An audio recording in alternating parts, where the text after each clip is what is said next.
Ok. Lo único que nos falta ahora es hacer los problemas de entropía. Algunos problemas ya lo hemos hecho. Vamos a ver en específico dos problemas, pero ahora con volúmenes de control. Este problema ha entrado en el examen final del 2-2019. ¿Qué es lo que nos dice este problema?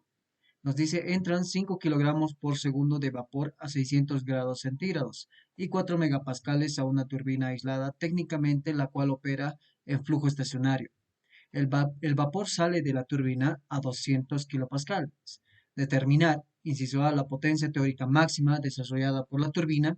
Inciso B, la temperatura de salida del vapor que corresponde a dicha potencia. E inciso C, que la eficiencia termodinámica de la turbina si la temperatura real de salida del vapor es de 220 grados centígrados. Entonces, esos son lo que nos pide el problema. Inicialmente tenemos el flujo másico que tenemos acá.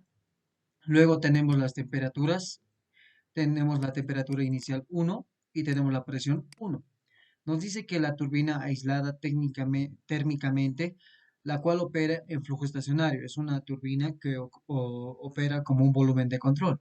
Nos dice que el vapor sale de la turbina a 200 kilopascales. Entonces nos está dando la presión número 2 de la salida.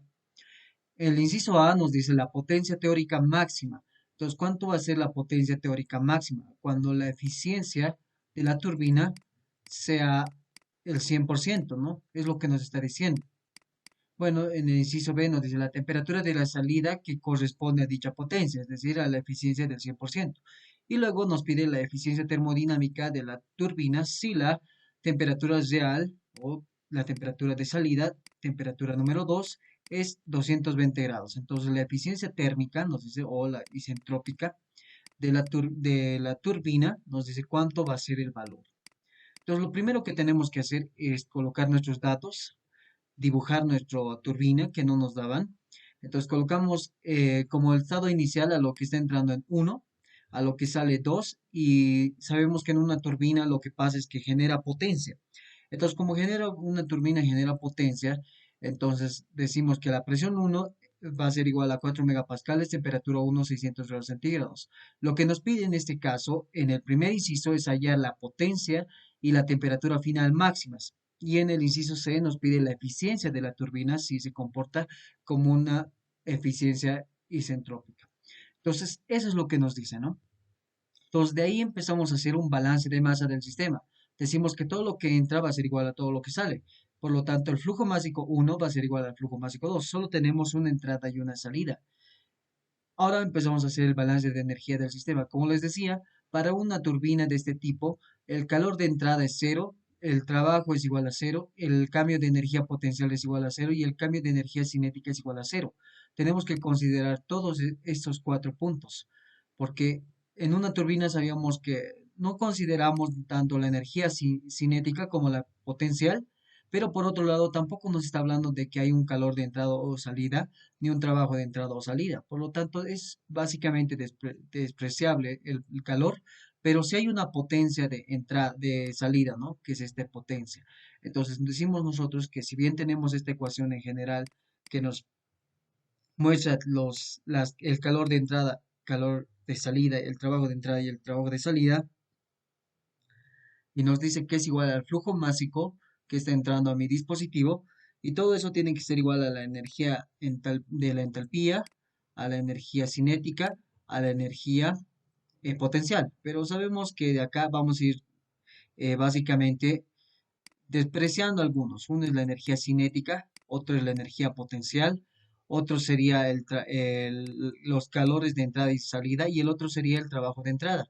Una turbina siempre lo que hace es generar potencia. Entonces la potencia de salida con el signo negativo lo copiamos, va a ser igual al flujo másico de agua por la entalpía 2 menos la entalpía 1. Ahora nosotros le vamos a poner como ideal entalpía 2S, es decir, el estado 2S va a ser el estado ideal de salida de la turbina. ¿Ok? Entonces el estado 2S va a ser el estado ideal de salida de la turbina. Por otro lado, si nosotros quisiéramos el real, le vamos a colocar 2A. Pero inicialmente nos piden el ideal. Por lo tanto, si ya tengo bueno, si yo tengo esta ecuación, lo más importante que tengo que encontrar es la el flujo másico tenemos de dato la entalpía 1, podemos encontrarlo. Lo que nos faltaría encontrar es la entalpía 2S, pero eso lo podemos encontrar con ayuda de la presión 2 y con eso pues, empezaríamos a buscar en tablas, ¿no? Algo importante y además acá nos piden la eficiencia de la turbina, entonces tenemos que definir la eficiencia isentrópica. ¿Cuál es esa eficiencia? Las que les mostraba la anterior semana, está definido de esta manera, que es la entalpía 1 menos la entalpía 2A sobre la entalpía 1 menos la entalpía 2S. Entonces, básicamente, nosotros tenemos que hacer ese mismo análisis para obtener la eficiencia de la turbina. Y esto sería ya para el inciso C. Entonces, lo último que nos falta hacer es a estas ecuaciones que tenemos acá, encontrar las propiedades y reemplazar valores, nada más. Por lo tanto, tenemos que tener en cuenta esto. Algo que no les había dicho es esta parte. Cuando nosotros tenemos una turbina ideal, lo que pasa es en el proceso de que sale la potencia, decimos que la entropía 1 es igual a la entropía 2S, es decir, que es un proceso isentrópico. Pero ¿qué pasa cuando no es isentrópico? Es un proceso real. Por lo tanto, en ese caso sí se utiliza la eficiencia de la turbina. Entonces, vamos a propiedades. En el estado 1 yo tengo dos propiedades y como sé que el estado 2 es a entropía constante, entonces yo digo en el estado 2S va a ser presión 2, entropía 2 es igual a la entropía 1. Reemplazando valores voy a tener entropía 1, buscando en tablas 3674,9 y entropía 1, 3706 y eso va a ser mi entalpía y entropía. Y para el estado 2S, lo único que voy a poder obtener con estas dos propiedades, o lo único que necesito en realidad, va a ser la entalpía 2S, que es lo que me faltaba para encontrar la potencia. Pero además que con estos dos datos, también puedo encontrar la temperatura, que es lo que nos pedía en el inciso B. Por lo tanto, ya estamos calculando la temperatura del inciso B. Ahora, no se olviden de acá que hay un proceso real, que es el que va a ir al estado 2A. En ese proceso nos está diciendo que la presión 2 y tenemos temperatura 2. Presión 2 es 200 kilopascales y temperatura 2 es 220 grados centígrados. Entonces, reemplazando valores o yendo a tablas con estos valores, vamos a obtener una entalpía 2A de 2910,9 kilojoule por kilogramo. Y con eso tendríamos todo. Algo que tal vez no ha quedado claro es que el estado 2S es para nosotros el ideal y el estado 2A es el real. Eso no nos olvidaremos, por favor. Y luego ya tenemos el inciso B, que es la temperatura 2. Reemplazamos en la ecuación 1 y con eso obtendríamos la potencia. Por lo tanto, la potencia de salida sería 4328,6 kilowatts. Y por último, reemplazamos en la ecuación 2 para obtener la eficiencia de la turbina, que nos va a dar un valor de 88,25%. Y con eso terminamos este problema. No es tan complicado si se dan cuenta, si nosotros sabemos hacer volúmenes de control, entonces lo demás no es tan complicado, básicamente es eso el análisis que deberíamos hacer, ¿no? Entonces con eso terminaríamos este problema. No sé si tienen alguna consulta o alguna duda.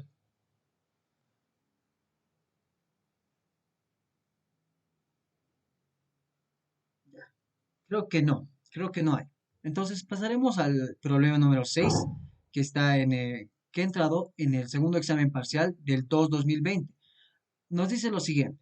Se muestra que por uno de los lados de un intercambiador de calor fluye a presión constante 600 kilopascales, un refrigerante R134 con 50% de calidad, perdón, saliendo como vapor saturado. Por el otro lado, pasa 10 kilogramos por minuto de aire inicialmente a 110 kilopascales y 42 grados centígrados y sale a 105 kilopascales y 22 grados centígrados. Determinar, nos pide inciso A, el flujo másico del refrigerante, inciso B, la variación de entropía específica del refrigerante, inciso C, el cambio de entropía específica del flujo de aire y inciso D, el cambio de entropía del proceso en conjunto. Entonces, lo más importante acá es esto, nos está dando datos que a veces lo hacen en palabras y no así en propiedades. Por ejemplo, nos dice acá que tenemos una presión constante de 600 kilopascales. Eso me está diciendo que la presión en este punto va a ser la misma que en este punto. Además que un refrigerante con 50% de calidad, o sea, nos está diciendo que entra a 0,5 de calidad, pero sale como vapor saturado. ¿Eso qué quiere decir? Que la calidad en este punto es igual a 1. Por otro lado, nos dice, pasan 10 kilogramos por minuto de aire. Nos está hablando a esta parte de acá. Inicialmente a 110 kilopascales, perdón, 110 kilopascales, y luego 42 grados centígrados. Esas son las condiciones iniciales. Y sale a 105 kilopascales y 22 grados centígrados. Entonces, 105 kilopascales y luego en la salida tenemos 22 grados centígrados. Entonces, automáticamente en estos dos valores, o ya nos está dando los datos, podemos encontrar lo que nos pidan, porque ya tenemos propiedades en los 4 estados que nos planteamos nosotros. Lo que nos está pidiendo es el flujo másico del refrigerante, nos está pidiendo la variación de entropía específica del refrigerante, el cambio de entropía específica del flujo de aire y al final el cambio de entropía de todo el proceso, ¿no? En conjunto. Entonces, con eso, finalmente, vamos a solución. Datos del problema nos daban la presión 1, la presión 2, la calidad 1, la calidad 2. Entonces, numeramos a nuestras entradas y salidas. A la entrada del refrigerante 134 yo le voy a poner entrada 1 y a la salida le voy a poner 2. A la entrada de mi aire va a ser 3 y a la salida va a ser 4. Por lo tanto, el flujo másico de aire va a ser igual a 10 kilogramos por minuto, presión 3 de 110 kilopascales, temperatura 342 grados centígrados, presión 4 va a ser 105 kilopascales y temperatura 4, 22 grados centígrados. Y con eso ya tendría pues las propiedades que necesitaba para este dispositivo. Entonces, lo último que tengo que tener en cuenta es cómo voy a encontrar estos valores, de qué manera. Entonces, para eso nosotros nos podemos plantear dos formas. Una era, si se acuerdan, haciéndolo por partes. Empezaba yo a tomar solamente a esta parte del flujo del aire, perdón, del refrigerante, como un volumen de control. Entonces decía que hay un flujo másico 1 que va a ser igual al flujo másico 2, solo hay una entrada y una salida. Automáticamente en eso teníamos que acá por dentro, como este refrigerante lo que hace es entrar frío y al final es absorbe un calor, entonces va a haber un calor de entrada al refrigerante. Hay un calor de entrada. Esto lo vamos a cambiar de color. Permítanme un momento. Ok, ahí está. Va a haber un calor de entrada al refrigerante. Por lo tanto, yo digo el calor de entrada del refrigerante es igual al flujo másico del refrigerante por la entalpía 2 menos la entalpía 1. Recuerden que para nosotros el cambio de energía cinética y energía potencial son despreciables y acá no nos muestra que hay trabajo o potencia, o perdón, trabajo o potencia de entrada o salida, cualquiera de los dos. Por lo tanto, nos quedaríamos en estas dos ecuaciones para el balance de masa y para el balance de energía. Por otro lado, para el aire estamos analizando solo la parte del aire, que como está entrando a una temperatura elevada, lo que va a hacer es pasar el calor, o sea, va a haber un calor de salida al, al refrigerante 134. Si bien hay en el calor de entrada, permítame un momento. Entonces, por un lado, tenemos que en el refrigerante está entrando calor, pero en el aire está saliendo calor. Por lo tanto, tenemos que copiarlo con la misma, con el mismo signo, es decir, menos el calor de salida, que tiene que ser igual al flujo másico del aire, por la entalpía 4 menos la entalpía 3. Y con eso sería el calor de entrada y también el calor de salida. Con eso terminaríamos encontrando los calores de entrada y de salida, ¿no? Al final, igualamos estos calores y vamos a obtener el flujo másico, una ecuación que va a estar como incógnita principal, el flujo másico del refrigerante 134. Ahora, otro modo de hacer esto es plantearlo en conjunto. Entonces, yo hago para el balance de masa, hago la sumatoria de las entradas, que va a ser flujo másico 1 más flujo másico 3, va a ser igual a la sumatoria de las salidas, flujo másico 2 más flujo másico 4. Por lo tanto, entonces acá multiplicando por las entalpías sería flujo másico 1 por la entalpía 1 más flujo másico 3 por la entalpía 3, que eso sería igual al flujo másico 2 por la entalpía 2 más el flujo másico 4 por la entalpía 4. Y eso sería nuestra ecuación número 2.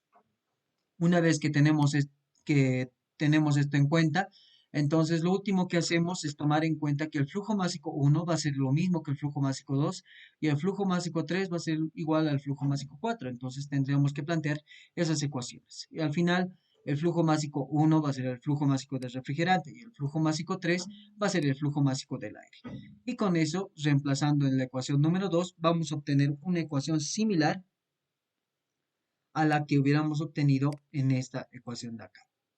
Entonces, lo último que nos faltaría a esta ecuación es despejar el flujo másico del refrigerante 134 y reemplazar los datos. Por lo tanto, tendríamos que encontrar los valores de las entalpías uno, 2 y 3.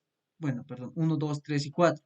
Las primeras dos, como es un refrigerante, tenemos que ir a tablas. Entonces vamos a tablas y encontramos para presión uno y calidad uno una entalpía uno de 172 kJ por kilogramo. Para el estado 2 tendría una entalpía 2 de 262,4 kJ por kilogramo. Y con eso tendría la entalpía 1 y la entalpía 2. Para el estado 3 tendría la entalpía 3 que es 315,27 kJ por kilogramo. Y en el estado 4, entalpía 4, 295,17 kJ por kilogramo. Y con eso terminaríamos de hacer el análisis para las entalpías, porque es lo que nos interesa. Aparte de esto, no tenemos que olvidarnos algo. El problema también nos está pidiendo las entropías. Entonces yo en el estado 1 y en el estado 2 yo tengo que encontrar la entropía 1 y la entropía 2. Y en el estado 3 no vamos a poder encontrar una entropía así como en tablas. Por eso se hace otro análisis. Para el aire podríamos usar también la siguiente ecuación para encontrar la variación de entalpía, ¿no? Pero para encontrar perdón, para encontrar en el aire, como es un gas ideal, para encontrar el cambio de entropía, yo tengo que utilizar pues esta ecuación de acá que habíamos deducido anteriormente en las anteriores clases. Podríamos utilizar cualquiera de estas dos de acá. O esta utilizaríamos o esta de acá, dependiendo de cuáles son nuestras propiedades. Para nosotros, las propiedades que nosotros tenemos son pues presión 2, presión uno, temperatura 2, temperatura uno. Entonces, lo más fácil sería utilizar esta ecuación y encontraríamos el cambio de entropía.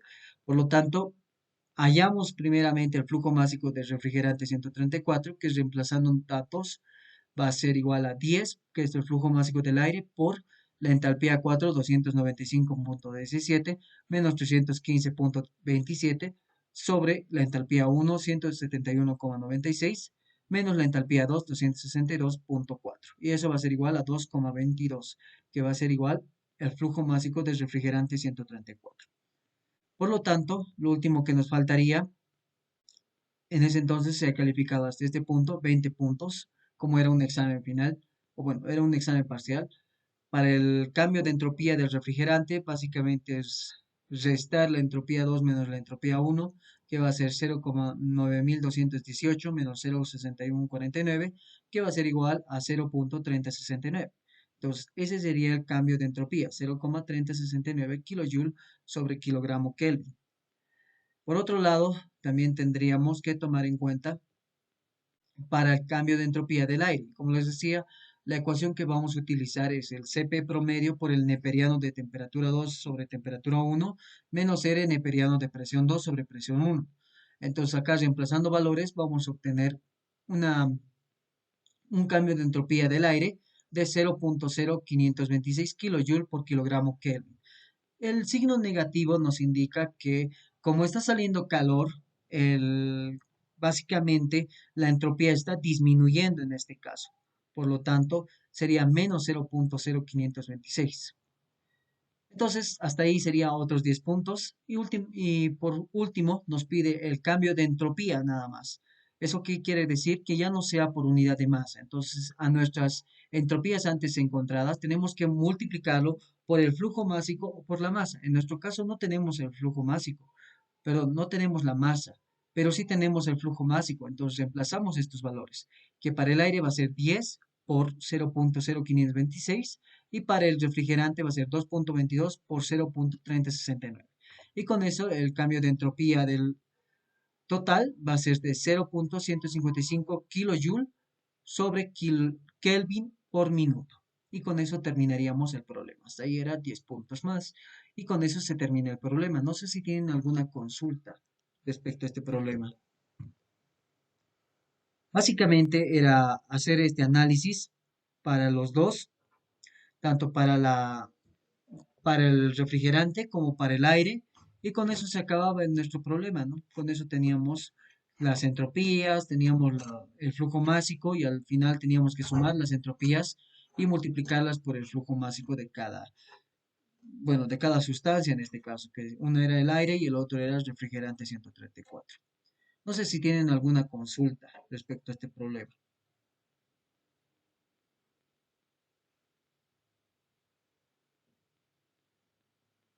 Ya. Creo que no hay ninguna consulta.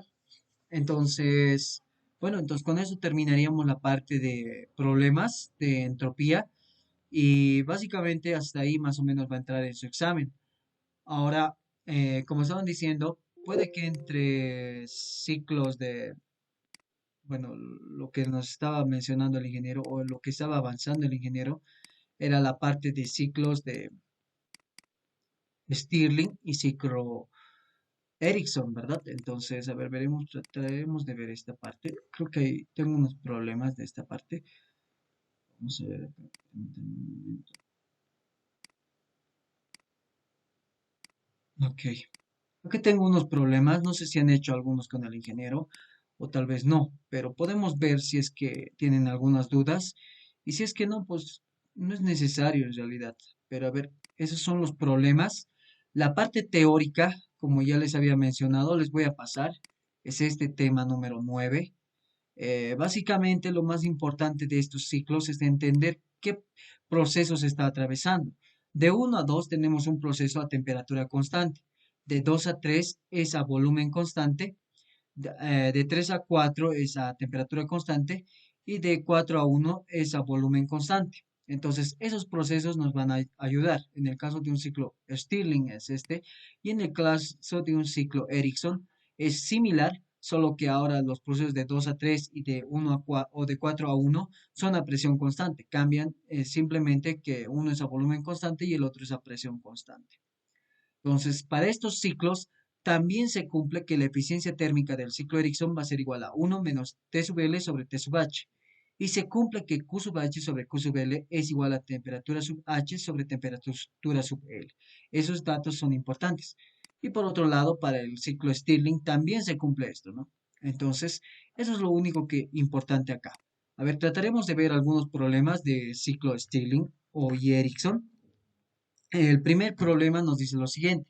Considere un ciclo Ericsson ideal con aire como fluido de trabajo, ejecutado en un sistema de flujo estacionario. El aire está a 27 grados centígrados y 120 kilopascales. Al inicio del proceso de compresión isotérmica, durante el cual se rechaza 150 kJ por kilogramo de calor, la transferencia de calor al aire ocurre a 1200 kelvins. Determinar, inciso A, la presión máxima en el ciclo, inciso B, la producción neta de trabajo por unidad de masa de aire y inciso C, la eficiencia térmica del ciclo. Entonces, hacemos la solución, tenemos acá los datos, acá tenemos nuestro ciclo, nos está diciendo que la temperatura H es de 1200 kelvins y la temperatura L es 300 kelvin. Entonces tenemos estas dos temperaturas que son estas dos de referencia. Solamente hay dos temperaturas porque el proceso de 1 a 2 es a temperatura constante y de 3 a 4 es a temperatura constante. Tenemos un calor de salida de 150 kJ por kilogramo, que es esta de acá. Entonces con eso tenemos también otro dato que es la presión 3, que es de 120 kilopascales. Nos pide la presión máxima. ¿Cuál será la presión máxima? Luego nos pide el trabajo neto de salida y al final la eficiencia térmica. Entonces, vamos a utilizar también el diagrama P versus B, donde claramente nos muestra cuál es la presión máxima. La presión máxima puede ser la presión 4 o puede ser la presión 1. Entonces, en el proceso, en este ciclo que va a ser este ciclo Ericsson, es lo que nos dice el problema, es un ciclo Ericsson. Entonces, en el ciclo Ericsson, como la presión es constante, entonces la presión en 4 va a ser la misma que la presión en 1. Por lo tanto, la presión máxima va a ser la presión 4 o va a ser la presión 1. ¿Cómo encontramos esa presión? Nos va a ayudar el calor de salida. Entonces, lo primero que vamos a hacer es hacer esto. De 3 a 4. ¿Qué proceso estamos atravesando? Estamos atravesando una compresión isotérmica, es decir, a temperatura constante. Por lo tanto, se cumple que el calor interno reversible es igual a la integral de 3 a 4, o sea, del estado inicial hasta el estado final, de la temperatura por la variación o el diferencial de la entropía, que integrando nos va a salir T sub 0 por cambio de entropía. Entonces, a esta ecuación nosotros perdón, ya tenemos el calor interno reversible, que va a ser un calor de salida. Tenemos T sub 0, sí, que va a ser T sub L. Y el cambio de entropía tendríamos que encontrarlo. Básicamente es lo que vamos a hacer. Entonces el cambio de entropía va a ser igual a menos, como sabemos que el calor de salida tiene que ser negativo, por lo tanto va a ser menos el calor de salida sobre T sub 0. Y eso va a ser a S4 menos S3, final menos inicial. Con este signo, esto se intercambia y al final nos va a quedar un signo negativo acá, pero con el signo negativo de acá se tendría que simplificar básicamente, ¿no? Entonces, S4 menos S3 sería 150 sobre 300, que sería igual a menos 0.5 kilojoule sobre kilogramo Kelvin. Eso sería el cambio de entropía en este proceso de acá. ¿Qué es lo que nos faltaría encontrar? Nos faltaría encontrar la presión, las presiones en 4, la presión en 3. Entonces, ¿qué es lo importante acá? Que la presión en 4 va a ser igual a la presión en 1. La presión en 3 es dato. La temperatura 4 es dato, la temperatura 3 es dato. Entonces, lo último que nos faltaría acá es reemplazar valores. Este signo se mantiene, como les decía, podemos cambiar que esto sea S3 y esto sea S4 o simplemente dejarlo el signo. Entonces, lo que más nos conviene ahora es dejarlo el signo. Además que en este punto de acá, si se dan cuenta, como la temperatura 4 y la temperatura 3 es la misma, esto se va a hacer 1 y neperiano de 1 es igual a 0. Por lo tanto, no nos quedaría este valor, sería 0 menos R neperiano de P4 sobre P3. Y este signo negativo se va a ir con el signo negativo de acá. Por lo tanto, se simplifican, el neperiano pasa como un exponente, como ya sabemos. Entonces, finalmente, la presión 4 va a ser igual a la presión 3 elevado el exponente a la 0.5 sobre 0.287. Y con eso tenemos que la presión 4 había sido igual a 685.2 kilopascales. Es la presión máxima. Por otro lado, ¿qué también nos pide? Nos pide el trabajo neto de salida. Bueno, es un proceso reversible, ¿no? Entonces, también se tiene este proceso, como ya hemos demostrado esta parte de acá, este cambio de entropía va a ser igual a menos R neperiano de la presión 2 sobre presión 1 si hacemos lo mismo para el proceso de 1 a 2. Entonces, de ahí obtendríamos el cambio de entropía de 1 a 2, que va a ser igual a 0.5. Y si este lo multiplicamos por la temperatura que está atravesando, vamos a encontrar el calor de entrada, si se acuerdan, ¿no? Entonces, si bien acá hay un calor de salida, acá hay un calor de entrada. Lo mismo, tenemos un calor interno reversible, ¿no? Entonces, ese calor interno reversible no sabemos si es de entrada o salida, pero va a ser igual a la integral de 1 a 2 de la temperatura por el diferencial de la entropía. Y eso va a ser igual a la temperatura sub cero por el cambio de entropía. Entonces, este calor interno reversible, como no sabemos si es de entrada o es de salida, entonces al final vamos a dejarlo como calor interno reversible. Sabemos que T sub 0 es igual por el cambio de entropía, tiene que ser, el cambio de entropía tiene que ser igual a esto, a esta ecuación de acá, pero sabemos que la temperatura 2 es igual a la temperatura 1, por lo tanto esto se simplificaría, básicamente se va a hacer 0, aquí nos va a quedar el negativo y nos va a quedar el cambio de entropía S va a ser menos 0.287 por el neperiano de 120 sobre 685,1. Y al final, este negativo con el neperiano se va a simplificar y nos va a quedar 0.5, que es el cambio de entropía. Ese cambio de entropía lo tengo que multiplicar por T sub 0, que en este caso va a ser la temperatura alta, 1200 kelvins, y nos va a dar que el calor de entrada había sido 600 kilojoules sobre kilogramo. Entonces, de acá, la solución alternativa es utilizar básicamente Q sub L con esta ecuación de Carnot que teníamos antes y después teníamos QH es igual a QL por temperatura H sobre T sub L. Y de acá reemplazamos valores y vamos a encontrar QH y nos iba a salir el mismo valor que el calor de entrada. Lo último, tenemos que entender que el trabajo neto de salida es igual al calor neto de entrada. Por lo tanto, reemplazando valores, mi trabajo neto de salida había sido 450 kilojoules por kilogramo. Y con eso ya tenemos el trabajo neto de salida. Y para la eficiencia térmica, lo hubiéramos calculado desde un inicio, que es igual a la eficiencia de Carnot, que va a ser 1 menos temperatura sub L sobre temperatura sub H. Reemplazando valores nos va a dar una eficiencia térmica de 75%. Y con eso se termina básicamente este problema. No es tan complicado. Estas ecuaciones del ciclo Ericsson también cumple las ecuaciones del ciclo de Carnot, ¿no? Es un ciclo reversible también. Y como es un ciclo reversible, nos trata de entregar la mayor cantidad o tiene la máxima eficiencia posible, ¿no? Entonces, ese es el análisis que se hace para un ciclo Ericsson. No sé si tienen alguna consulta hasta acá o si siguen ahí. No sé si me pueden confirmar antes, por favor. No hay dudas, Oxy. Ok, gracias. Entonces, eso sería la parte del ciclo Ericsson. Vamos a hacer un ciclo más, el ciclo Stirling, que nos dice un ciclo Stirling ideal lleno de aire usa un depósito de energía a 50 grados Fahrenheit como sumidero. El motor está diseñado de tal manera que el volumen máximo de aire es de 0.5 pies cúbicos. El volumen mínimo de aire es 0.06 pies cúbicos y la presión mínima es de 10 psi. Se va a operar de tal manera que el motor produzca 2 BTU de trabajo neto cuando se transfiera externamente al motor 6 BTU de calor. Determine la temperatura de la fuente de energía, la cantidad de aire contenido en el motor y la presión máxima de aire durante el ciclo.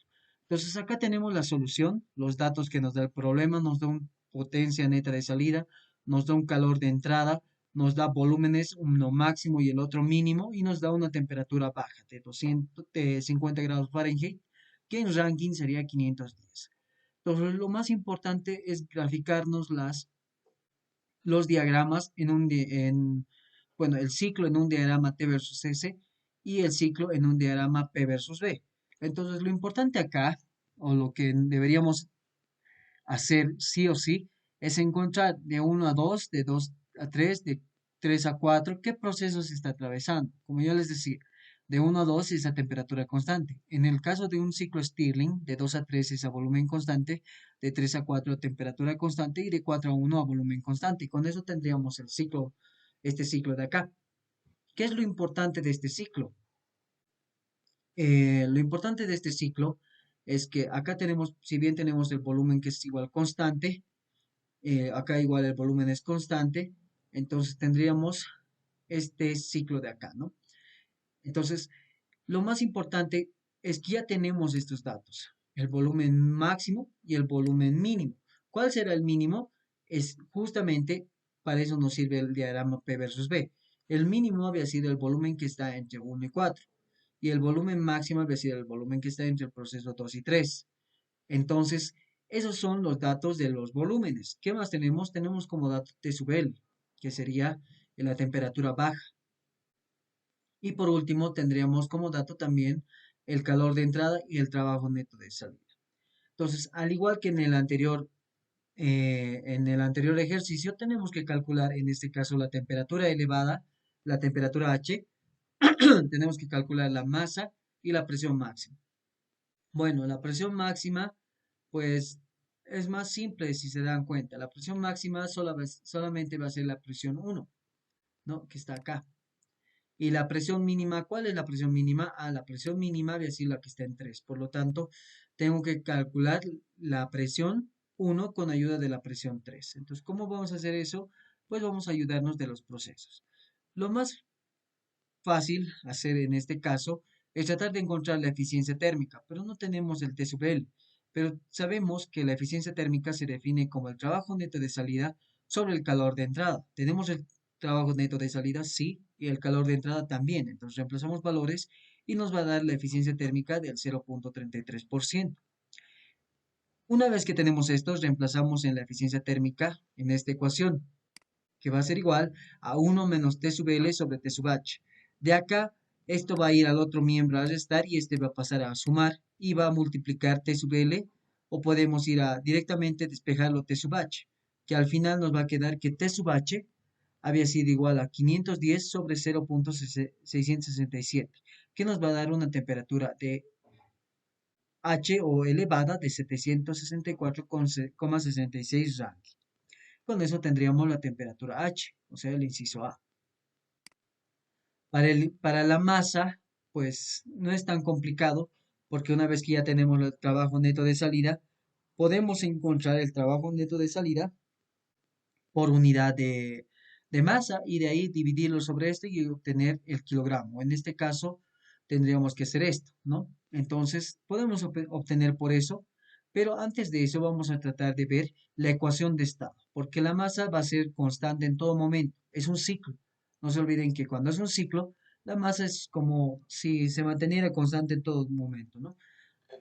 Entonces, en la ecuación de estado nos dice que la presión por el volumen es igual al flujo, a la masa, perdón, R del aire por la temperatura. Entonces, la masa va a ser igual al volumen 3, presión 3, sobre R del aire por temperatura 3. Y con eso, reemplazando valores, tendríamos volumen 3, que es 0.5 pie cúbicos, presión 3, que es la mínima, 10 psi, R del aire, van a encontrarlo en tablas, que es 0.3704 psi por pie cúbico sobre libra masa por R y por último por 510 Rankine, ¿no? Entonces acá se va pie cúbico con pie cúbico, PSI con PSI, R con R, que es Rankine con Rankine, y nos va a quedar libra masa. Y con eso vamos a obtener la masa que va a ser igual a 0.02647 libra masas. Lo último que nos queda hallar es la presión máxima. ¿Cómo vamos a hallar la presión máxima? También con ayuda de nuestra ecuación de estado. Si bien ya tenemos la masa, ya tenemos R del aire, la temperatura 1 tenemos, que es la temperatura H, o es la temperatura elevada, y el volumen 1 tenemos, es un dato que nos daban, ¿no? Entonces, la presión 1 es 0.02647, que es la masa, R del aire es 0.3704, temperatura es 764,6 y volumen 1 es 0.06 pie cúbico. Y con eso tenemos que libra masa se va con libra masa, pie cúbico con pie cúbico, ranking con ranking y nos va a quedar PSI, que va a ser igual a 125 PSI, que va a ser la presión máxima en nuestro ciclo. Bueno, como conclusión tendríamos que el ciclo Stirling y el ciclo Ericsson no son complicados porque usan o tienen un gas ideal como sustancia de trabajo, ¿no? Entonces, si es un gas ideal, automáticamente nosotros podemos utilizar la ecuación de estado, no hay ningún lío con eso. Entonces, con eso terminaríamos esta parte de ciclos. Si tuvieran alguna pregunta, podrían hacerlo, por favor. No sé si alguien tiene alguna consulta ahora respecto a este ejercicio. Es muy simple. Los ejercicios de Stirling y Ericsson básicamente tienen que tomar en cuenta los procesos que tienen y que cumple también algunas ecuaciones, o bueno, las ecuaciones principales que habíamos encontrado para un ciclo de Carnot reversible, ¿no? Entonces, no sé si tienen alguna consulta.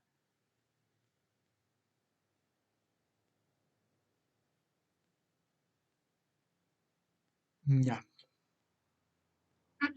creo que no hay ninguna consulta. Entonces, bueno, eso es la parte de ciclos Stirling que teníamos que ver.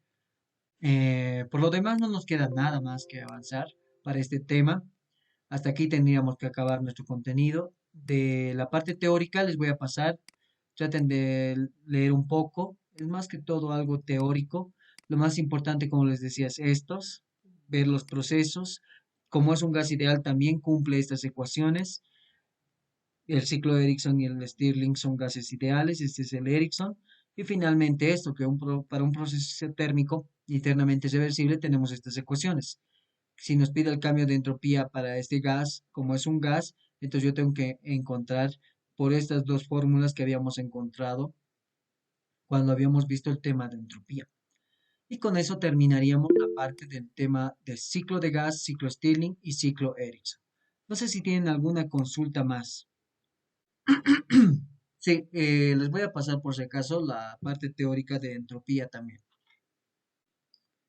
Bueno, si no tendría ninguna consulta más, entonces ahí acabaríamos la parte hasta este parcial. Tal vez tienen alguna consulta en su práctica. No sé si hay alguna consulta. A ver, vamos a abrir su práctica que tienen que entregar hasta el domingo. Hoy día hemos acabado todo el avance, así que deberían poder entregar hasta el domingo, perdón, la práctica, que es esta de acá. Vamos a verlo acá. La práctica 2. No sé si tienen alguna consulta. Todos los problemas ya lo hemos tratado de ver. No sé si alguien tiene alguna consulta respecto a estos problemas. Si nadie tiene ninguna consulta, entonces ahí podríamos acabar la clase. Así que si tienen consultas, adelante, chicos. Los escucho.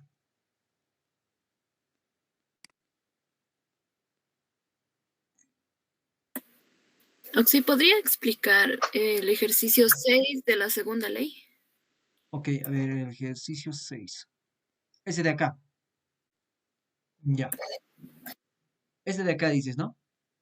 Sí, Oxy. Ya. Bueno, a ver, permítanme, vamos a abrir este, esto, pero con otro programa para poder rayar. ¿Qué es este? Ok. Ok.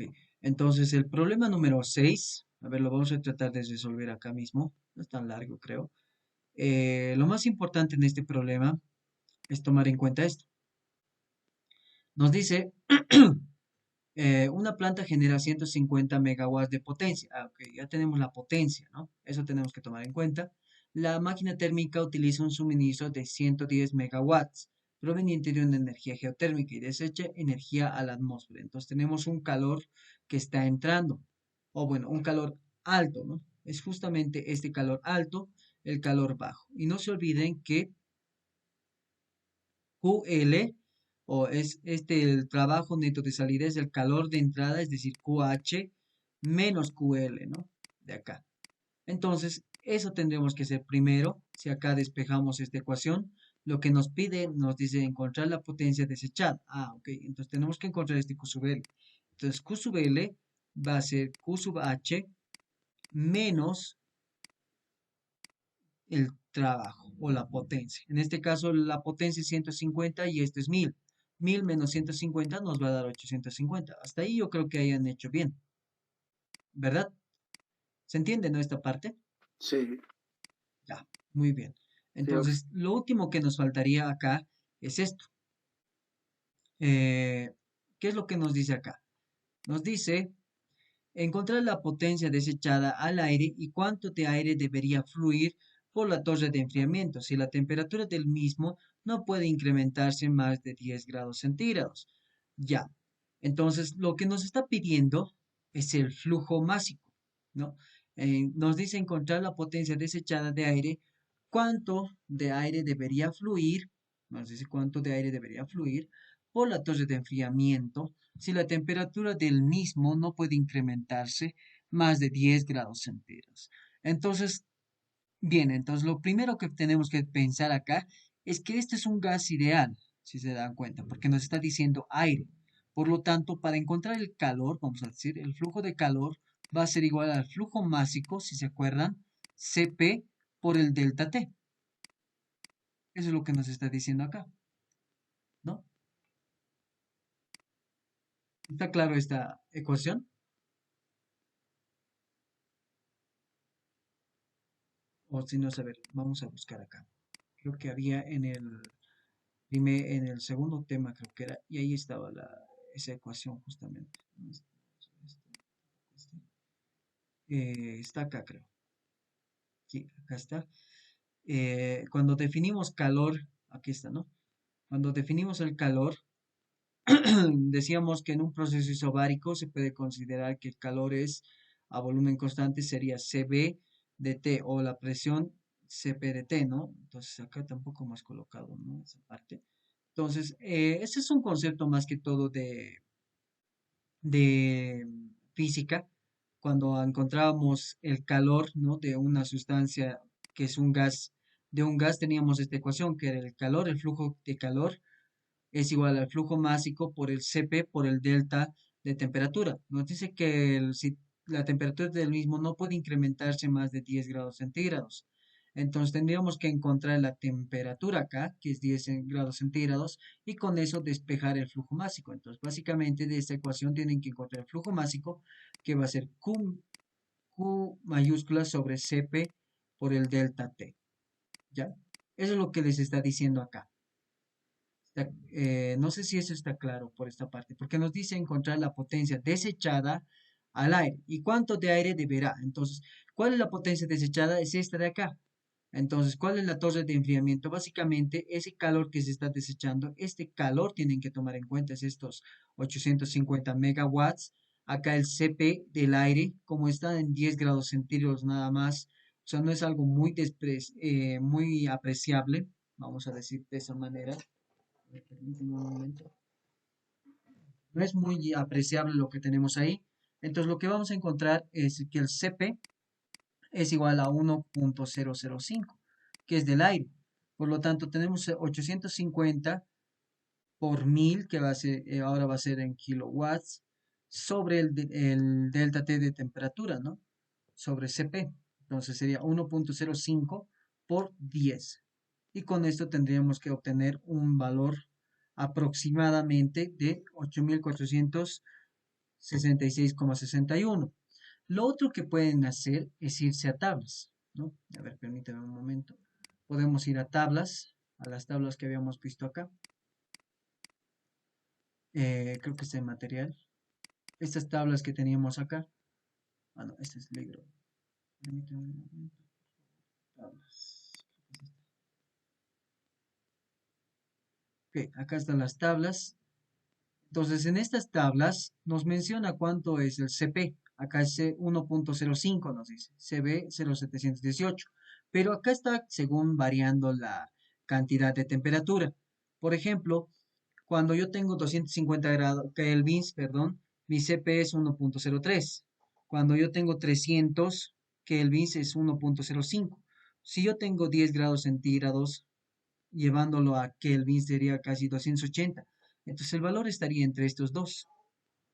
Tal vez podrían hacer un promedio o hallar una interpolación entre estos dos valores y encontrar el CP que deberíamos utilizar. Lo más recomendable es que son procesos que están yendo de 1 hasta casi 50, no va a variar mucho ¿qué se llama esto? Los CP, es decir, de un grado o 0 grados, perdón, hasta 50 grados, se asume que el CP es constante. Para simplificar vamos a decir, para simplificar el análisis, ¿no? Que teníamos. Por lo tanto, en este caso tendríamos que utilizar el CP que va a ser igual a 1.005. No sé si está claro con eso. A ver, permíteme un momento, por favor. ¿Dónde está? Permíteme un momento. No lo estaba grabando, perdón. Entonces, tendríamos que el cambio de temperatura en grados centígrados es igual al cambio de temperatura en grados kelvins. Por lo tanto, ese cambio había sido 10 grados centígrados. Seguiría manteniéndose a 10, pero sería en este caso kelvins. Da lo mismo que coloquemos grados centígrados o grados kelvins. Entonces, de acá Kelvin con Kelvin se va, kilojoule con kilojoule se va y me va a quedar en kilogramos. ¿Cuánto le sale? ¿Alguien me podría dictar, por favor?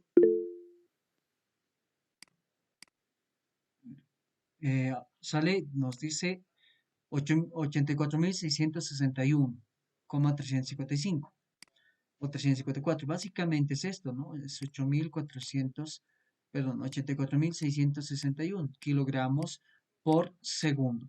Y esta sería nuestra respuesta. Básicamente eso es lo que nos está diciendo el problema que encontremos. No sé si con eso está ahora sí claro. Sí, Oxy, gracias. Listo. No sé si tienen alguna pregunta más y si no, ahí acabaríamos la clase. Sí, Eh, perdón, sí, ¿podría explicar el ejercicio 6 de ciclos de refrigeración? ya, a ver el ejercicio 6. ¿Cuál es el ejercicio 6? Este es el 5, este es el 6. Ok, a ver, nos dice lo siguiente. Una bomba de calor con refrigerante 134A como fluido de trabajo se usa para mantener un espacio a 25 grados centígrados, absorbiendo calor de agua geotérmica que entra al evaporador a 50 grados centígrados a razón de 0.065 kilogramos por segundo y sale a 40 grados centígrados. El refrigerante entra al evaporador a 20 grados centígrados con una calidad del 23% y sale a la presión de entrada como vapor saturado. El refrigerante pierde 300 watts de calor al entorno cuando fluye por el compresor y el refrigerante sale del compresor a 1.4 megapascales, a la misma entropía que a la entrada. Determine, inciso A, los grados de subenfriamiento, inciso B, la carga de calentamiento y el COP de la bomba térmica, e inciso C, no, perdón, el inciso D, perdón. El inciso B es el flujo másico, perdón. El inciso C es la carga y calentamiento. El inciso D es la entrada mínima teórica de potencia al compresor para la misma carga de calentamiento.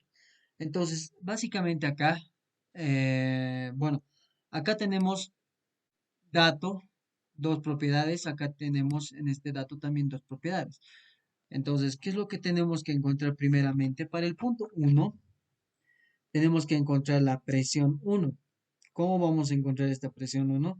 Tiene que ser, la presión 1 tiene que ser la misma que la presión 4. Eso no se olvida. Es un proceso. Entonces, la presión 1 tiene que ser igual a la misma que la presión 4. Lo que nos está pidiendo es el grado de subenfriamiento en el primer caso. Lo que tenemos que hacer, básicamente, es en este punto de acá, analizar la temperatura a la que está saliendo como vapor saturado, que debería ser lo ideal, y analizar cómo sale, ¿no? Cómo sale en realidad.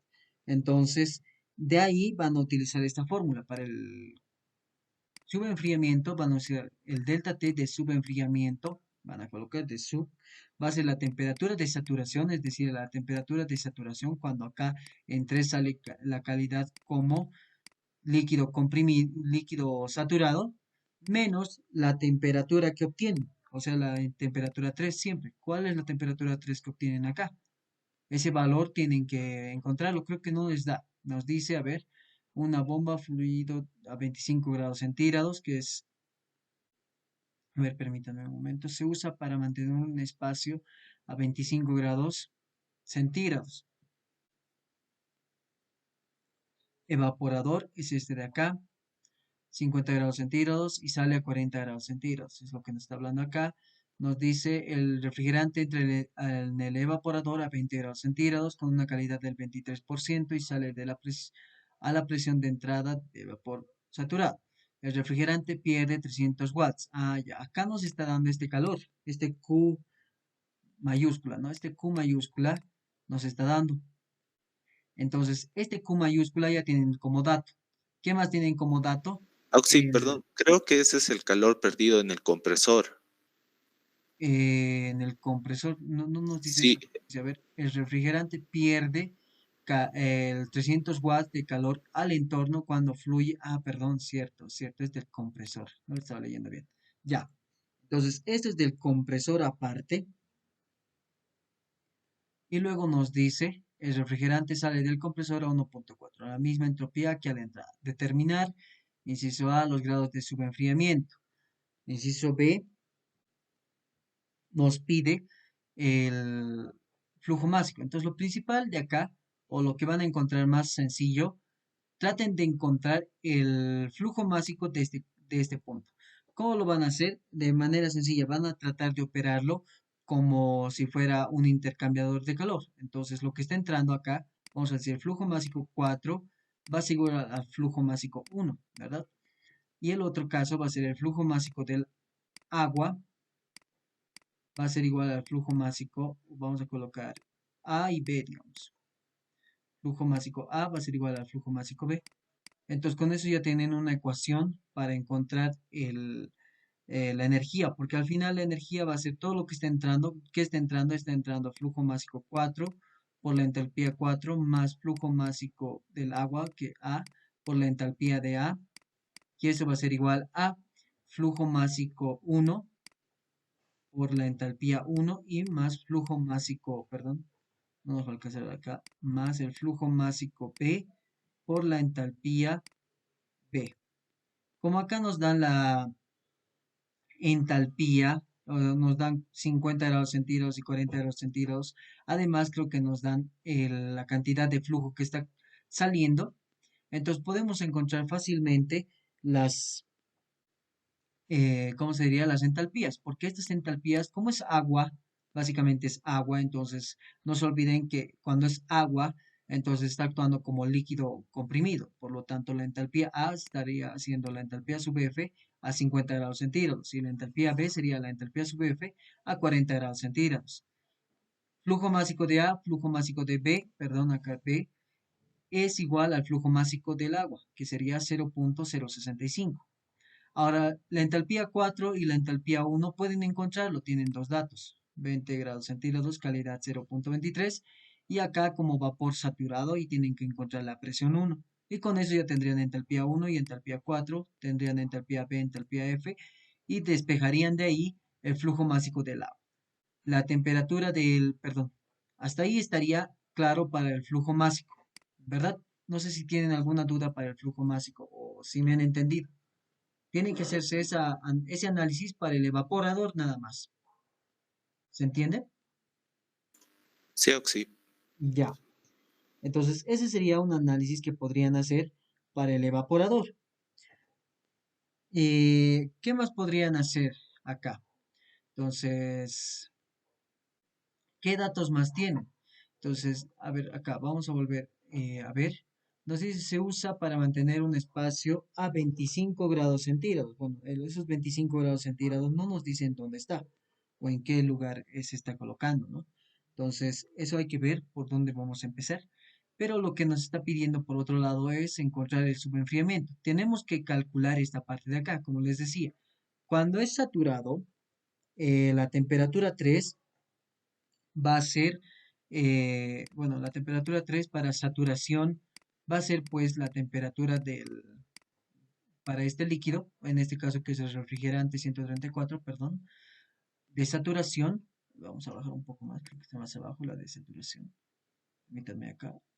Vamos a bajar hielo, ese es hielo todavía, y este es refrigerante 134. Entonces la temperatura de saturación para un valor de temperatura, cuando la calidad es 0,3 y además no se olviden que en un condensador la presión es constante, entonces tenemos que buscar 1.4 megapascales. Entonces la temperatura para 1.4 megapascales, vamos a buscar la presión, que va a ser, aquí está un poco más abajo, es 1400. La temperatura de saturación será 52.40. Esa es la temperatura de saturación. Esto lo voy a cesar, por favor, para que ya no ocupe espacio acá. Ya, listo. Ok, volvemos acá, es 52.40. Esto lo cerramos igual. Y acá. Este es 52.40. Listo, ya tenemos esta temperatura de saturación. La temperatura 3 va a ser la presión 3, que va a ser 1.4 megapascales, y la entalpía 3. ¿Cómo vamos a encontrar la entalpía 3? No se olviden que la entalpía 3 va a ser la misma que la entalpía 4, por lo tanto la entalpía 3 va a ser la misma que la 4. Entonces de ahí obtendríamos otra propiedad y con eso encontraríamos la temperatura 3 y reemplazaríamos en esta fórmula. No sé si está claro para el inciso A y para el inciso B, esa parte. Ah, sí, sí, gracias, Oxy. Para el inciso C, más que todo, Oxy. Ok, ya, listo. Entonces, hasta acá lo vamos a cursar. Por lo tanto, esto ya se ha entendido para el inciso A, para el inciso B. Hay diferentes formas en las que pueden ustedes calcular. Una forma es como la que les estoy diciendo, encontrando esa parte con el flujo másico bueno, hallando el evaporador, ¿no? Utilizando como un intercambiador de calor. O hay otras formas que pueden utilizar ustedes con la cual van a encontrar igual valores que van a ser, que van a ser estos valores o similar a esos valores, debido a que tal vez esos valores no están hechos con las tablas o tal vez están tomándose más datos de los que anteriormente teníamos. Entonces, eso es lo que tenemos que tomar en cuenta ahí, ¿no? ¿Qué más tenemos que tomar en cuenta? Eh, Otro caso, para el inciso C, nos dice la carga, que va a ser 3.03.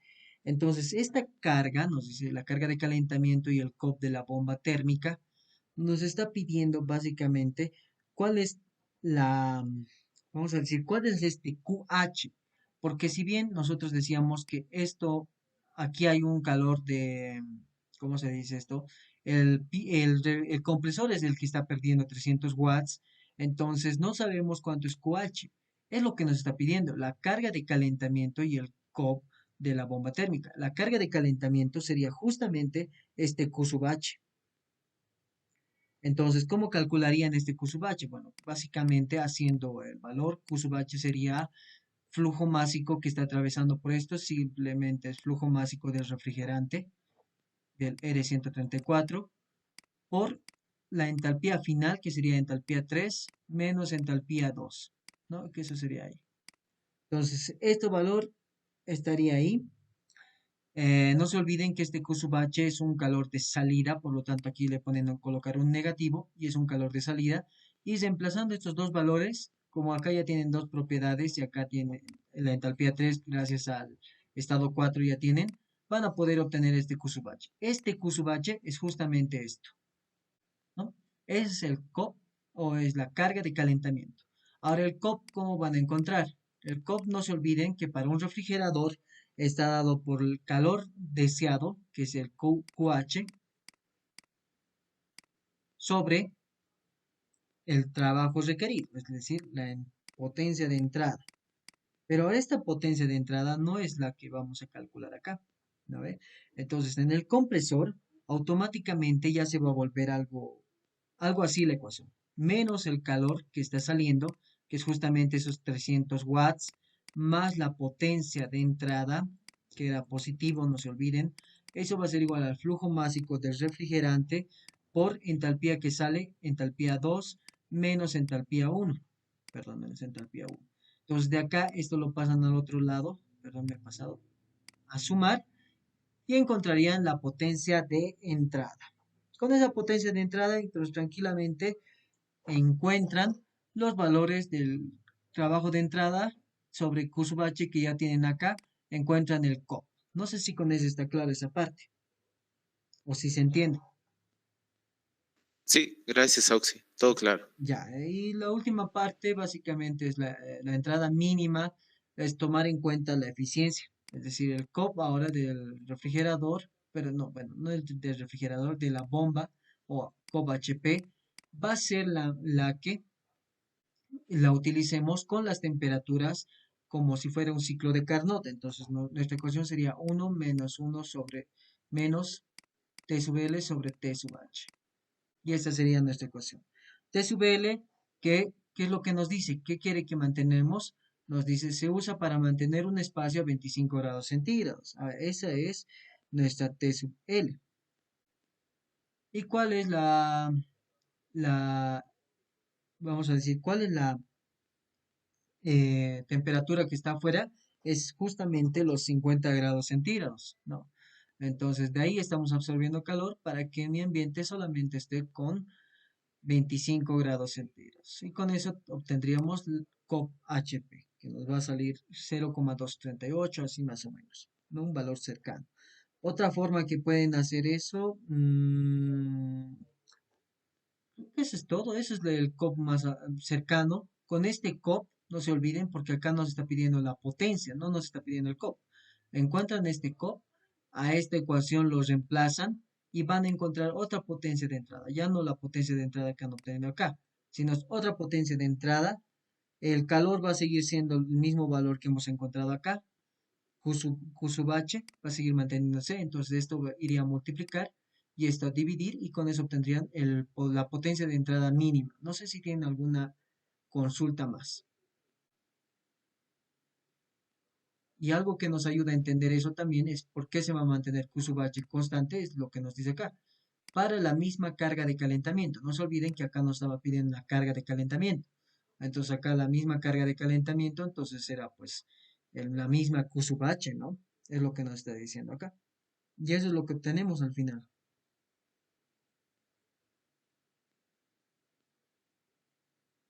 No sé si tienen alguna consulta, chicos, pero hasta ahí sería este ejercicio, el ejercicio 6.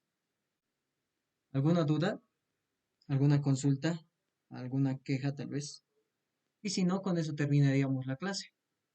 ¿Se ha entendido la última parte, la del inciso D? Sí, Oxy, estaba claro. Ya. Listo, entonces, chicos. Yo creo que hasta ahí sería entonces lo que tenían. Ya lo pueden acabar tranquilamente la práctica. Me estaban pidiendo tiempo. La verdad es que no nos va a alcanzar el tiempo. Yo igual tengo hartos exámenes estos días y no voy a alcanzar a revisar. Así que por favor que sea hasta el día domingo en la noche, por favor. Ya, solo eso aclararles. Y con eso nos despediríamos, chicos. Si no tienen ninguna consulta más, entonces nos veríamos la subsiguiente semana, ¿no? Este lunes ya hemos pasado como si fuera hoy día. Y la subsiguiente semana nos veríamos. Mejor el lunes practiquen para su examen, qué es lo que puede entrar, algunos problemas que tal vez el ingeniero incluso les ha dado como tarea. A veces el Inge sabe colocar ese mismo problema en su examen, ¿no? Entonces, si tienen como tarea, pues háganlo. Bien, creo que no hay ninguna consulta más, chicos. Entonces, nos vemos la siguiente semana.